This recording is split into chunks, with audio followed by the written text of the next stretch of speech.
মৰমৰ ছাত্ৰ ছাত্ৰীসকল, তোমালোক ভালে আছা চাগে।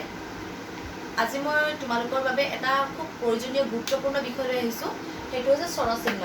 স্বৰচিহ্ন নহ'লে আমি অসমীয়া ভাষা এটা জানিব নোৱাৰিম, আৰু অসমীয়াৰ কোনো শব্দ আমি পঢ়িব নোৱাৰিম, আৰু কোনো ধৰণৰ বাক্য আমি গঠন কৰিব নোৱাৰিম। স্বৰচিহ্ন হৈছে আমাৰ মাতৃভাষাৰ প্ৰথম প্ৰয়োজনীয় বস্তু। বৰ্ণমালাৰ পিছতে আহে স্বৰচিহ্ন। এতিয়া আহাচোন, স্বৰচিহ্ননো কি আমি তাক জানো আহা। প্ৰথমে চোৱা, স্বৰবৰ্ণখিনি তোমালোকে জানা, অ, আ, হ্ৰস্ব ই, দীৰ্ঘ ই। সেই স্বৰবৰ্ণখিনিৰ কিছুমান চিন আছে, সেইখিনি হৈছে স্বৰচিহ্ন। এতিয়া চোৱা, প্ৰথমে অ, অৰ কোনো চিন নাথাকে, অৰ্থাৎ কোনো চিন নাই, সেইকাৰণে ই হৈছে 0। আ সমান কি কাৰ কোৱাচোন? আকাৰ। হ্ৰস্ব ই সমান হ্ৰস্ব ইকাৰ। দীৰ্ঘ ই সমান দীৰ্ঘ ইকাৰ। হ্ৰস্ব উ সমান হ্ৰস্ব উকাৰ। দীৰ্ঘ উ সমান দীৰ্ঘ উকাৰ। ঋ সমান ঋকাৰ। এ সমান অ, ৰবা দেই, ঋকাৰটো ভুল হ'ল। ঋ সমান ঋকাৰ। এ সমান একাৰ।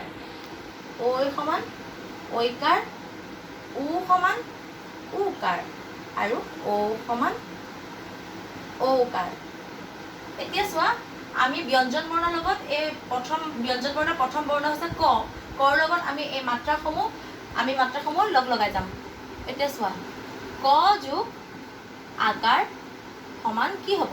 কত আকাৰে কা। ক যোগ হ্ৰস্ব ইকাৰ সমান কত হ্ৰস্ব ইকাৰে কি।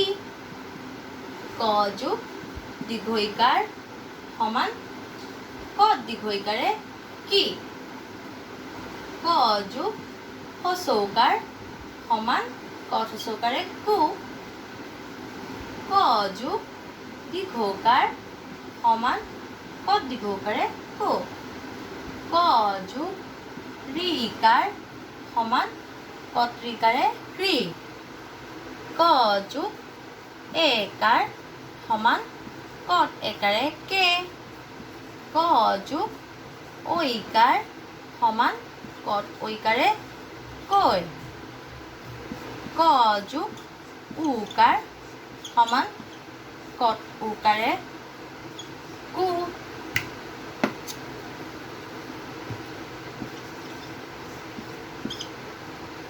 আৰু ক যোগ ঔকাৰ সমান কত ঔকাৰে কৌ। এতিয়া দেখিলা আমি কেনেকে গঠন কৰিলো।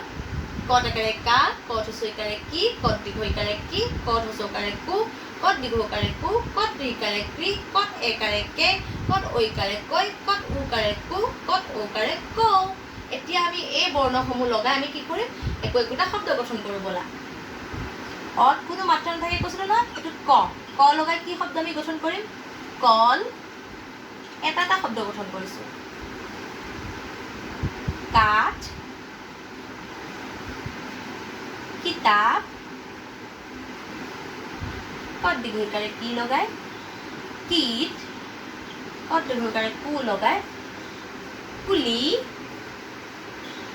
কত দীৰ্ঘ ইকাৰে কু লগাই কূপ। কত ঋকাৰে কি লগাই কৃষক। কত একাৰে কে লগাই কেঁচু। কত একাৰে কৈ লগাই কৈলা। কত একাৰে কু লগাই কোৰ। কত একাৰে কৌ লগাই কৌৰৱ। দেখিলা আমি কেনেকে শব্দ গঠন কৰিলো। চোৱা, প্ৰতিটো মাত্ৰা লগোৱা বৰ্ণৰ পৰা আমি কি বনালো? এটা একোটা শব্দ বনালো। বুজি পালা?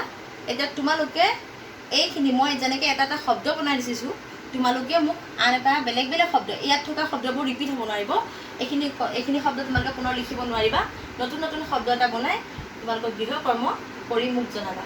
আজি ইমানে ভিডিঅ'টো দিলোঁ। তোমালোকে বুজি পালা নিশ্চয় স্বৰচিহ্ন কাক কয়, স্বৰচিহ্ন আমি কেনেকে লিখিব লাগে, আৰু কেনেকে বৰ্ণৰ লগত স্বৰচিহ্ন আমি যোগ কৰি শব্দ গঠন কৰিব পাৰোঁ তাক বুজিলা। আৰু অকল কৰ লগতে লগাই লিখাৰ বিষয়ে মই কোৱা নাই, তোমালোকে বিভিন্ন বৰ্ণ ব্যঞ্জন বৰ্ণৰ বিভিন্ন বৰ্ণ লগ লগাই মাত্ৰা স্বৰচিহ্ন লগ লগাই একো একোটা শব্দ গঠন কৰি দিবা। আজি ইমানেকৈ মোৰ মানে ভিডিঅ'টো সামৰণি মাৰিলোঁ। বাকী আহোঁ, তোমালোকে ভালদৰে থাকিবা, মাস্ক পৰিধান কৰিবা, নাপাহৰিবা, হাতবোৰ ভালদৰে ধুই থাকিবা বাৰে বাৰে। ইমানে কৈ আজি মোৰ ভিডিঅ'টি সামৰণি মাৰিছোঁ।